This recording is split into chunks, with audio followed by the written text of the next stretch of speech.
Hello everyone, my name is Ryan and today I'm going to be going over my credit card journey, what's in my wallet, as well as all my current credit cards. A little bit about myself, I'm 20-ish years old and would consider myself a beginner or just getting started in the credit card game. As I mentioned, I'm a bit of a newbie, so I'm not a credit card guru, but I do know enough to maximize my points and make a decent amount of free money on spend that I normally would make, and in return earn credit card points. Now this is all under the assumption that you're using your credit cards responsibly and paying off your balance in full each month, so if you aren't doing that already, please make sure that you are. Now I'm not going to go over and mention every feature on each card, but I will highlight why I got each card and the use cases for each of them. Stick around to the end of the video to join my discussion on what new cards I should apply for in the future and why I won't get certain cards. Amex. So I'm going to go ahead and get started and explore what's in my wallet as well as my benched cards. So here's the wallet that I use. I got this in high school or the beginning of college, and it's the current one that I've been using for over about 4 to 5 years. Now it is just a bifold wallet, so it just contains my credit cards on the left side and then my ID on the right side, as well as just some basic cash on the inside. So I do carry a bit of cash on the inside, but I will more so go over what cards that I'm currently holding in my wallet. So currently in my wallet, I do only have 2 credit cards, a couple of debit cards, and some other personal cards that are in here. I'll explain why I only have 2 credit cards in my wallet, but getting into the 2 cards that I currently have in my wallet. First card is the Chase Sapphire Preferred, and I went ahead and went in branch to get the 90K welcome bonus offer. 90,000 points equals to $900, so I will be getting $900 worth of cash if I do spend over 6,000 in the next 6 months, which I plan to hit that by going about my general purchases such as dining, groceries, gas, all those good things. And that's kind of the reason that I'm only having 2 cards in my wallet, because I'm putting almost all my spend on this because I don't spend too much each month. But if I just go ahead and put all my purchases onto this card, I think I will definitely hit that $6,000 purchase in the 6 months. And if not, I'll just go ahead and put some dinners on me and just ask my friends and family to Venmo me so I can hit that $6,000 spend limit, my 90,000 point welcome bonus. And these are Chase points, so those $90,000 aren't just worth $900. If I book through the travel portal, I can get a 25% boost on my points, or if I transfer out to partners, I may even be able to get a little bit more value for my points instead. So the Chase Sapphire Preferred is my first card in my wallet. The second card that I have in my wallet is the Capital One Venture X. I actually got this card a few months ago and I already reached my welcome bonus for this one. This is actually my first premium card. It has a $395 annual fee, and if I didn't mention before, this Chase Sapphire Preferred has a $95 annual fee. I chose to get the Venture X as my premium travel credit card as it makes the most sense in my specific situation. $395 annual fee with a $300 travel credit each year and a 10,000 point anniversary bonus. Because I've already booked some flights through the Capital One portal, I've already received my $300 credit back, so I only have a $95 fee on this card right now. But each year you do get a 10,000 point bonus, which equals to $100. So once I get those 10,000 points during my anniversary, that will equal about $100.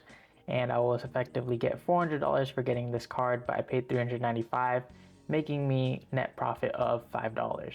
As I mentioned before, I just mainly use this card because I'm trying to hit that intro bonus of $6,000 in 6 months. But when I don't, I kind of have this as my catch-all card because it does have 2x back on all purchases. I do have some other cards that might be a better choice for that catch-all, but I just prefer to use this one because it's just 2x, plain and simple. I can transfer out to some partners through Capital One, which Chase I think does have better partners, but the 2x at the end of the day is just like 2 cents per point, and I much would rather have that 2 cents per point and at least balance out the amount of points that I have in each ecosystem.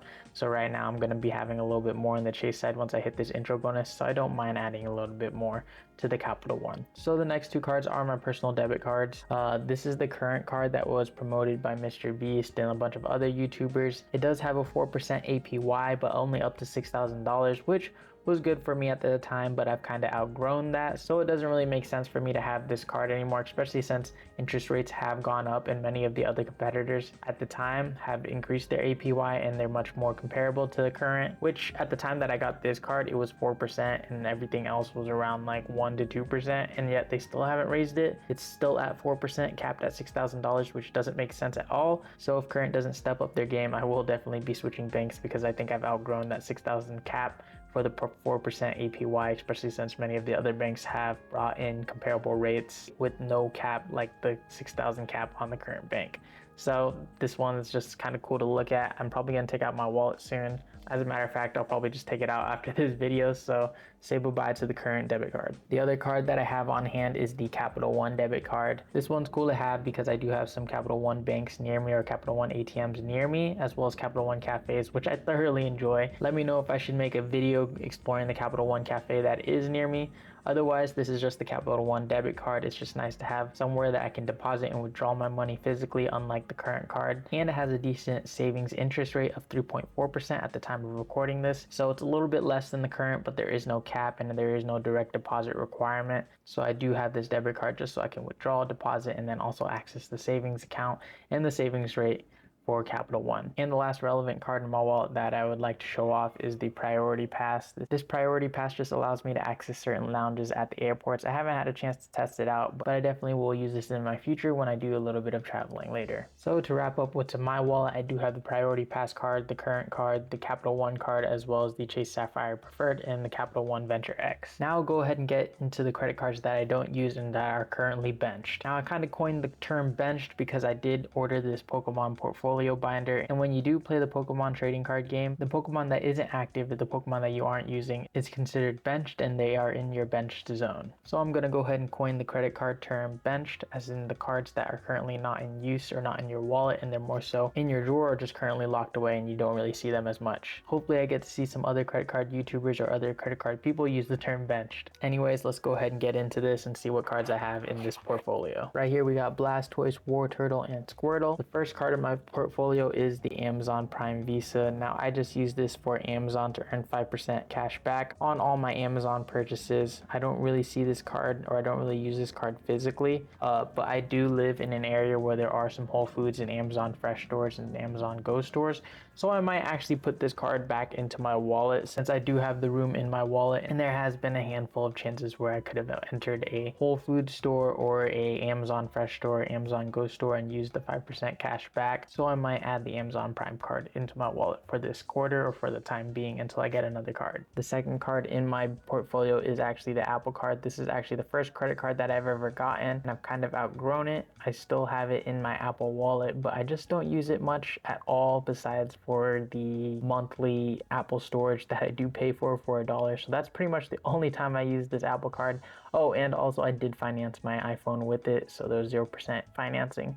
But now that I have more premium cards, I think I might just buy it with my Venture X, the cell phone protection over the financing, because I don't foresee myself needing to finance an iPhone in the near future. The third card I have in my benched portfolio is the Chase Freedom Flex, which the quarterly category that this card has right now is the Amazon and Lowe's store, I think. So I just added it to my Amazon account and will be using it for my Amazon purchases for the time being because I prefer Chase points over Amazon points, and I don't go to Lowe's at all, so I won't be using this, and I took it out of my wallet. Last quarter I did have it in my wallet because one of the categories was for Target stores, and I do go to Target quite often, so it was actually nice to have this in my wallet. But now since it's only Amazon and Lowe's, I do not need it for this quarter and I have benched the Chase Freedom Flex. And probably not surprising to y'all, the last card I have benched in my portfolio is the Chase Freedom Unlimited. I don't really have a use case for this card because I have the Chase Sapphire Preferred in my wallet, which I'm using all my spend on, and my top spent category of each month is dining, and so I just get 3x back on my Chase Sapphire Preferred, which overlaps with the Unlimited. The Unlimited does have some more things that it does cover with the 1.5x points on everything else, but as I mentioned, I'm still doing the intro bonus, so there's no reason for me not to use the Chase Sapphire Preferred over the Chase Freedom Unlimited, especially because my monthly spend is on the lower side, so it is going to be a bit more challenging to get that $6,000 intro bonus. That is kind of why I benched the Chase Freedom Unlimited. Otherwise, I think it would be in my wallet, but again, I kind of compare it to the Capital One Venture X, which has that 2x on all purchases. So again, you can kind of compare that to the Chase Freedom Unlimited, where it's a 1.5 versus 2x. A little bonus in my bench portfolio, I do have a GameStop trade credit, so some extra GameStop cash in case I ever want to get a game or anything electronic from GameStop. So now we've currently reached the deep end of the video where I'll be talking about what cards I'll be applying for in the future and what makes the most sense for me with the amount of spending that I do in each category. So looking at my mint, I do see that restaurants are the top spending category for me. I do understand that the Amex Gold does earn 4 times points per dollar, but the annual fee on the Amex Gold is $250. I don't see myself using the Uber credit or the dining credit without forcing myself to. And so it just doesn't make sense to me, and I don't want to shuck out that $250 each year to get that 4x. I think it just makes more sense that I continue using any of my 3 Chase cards, as they all earn 3x on dining. But I mentioned the gold because it does have that 4x in that dining category and 4x on that grocery category, which I don't currently buy groceries a lot in my current stage of life, but I will be buying groceries in the next few months when I do move out and get my own apartment. So I think I will be getting a card that will supplement my grocery spending.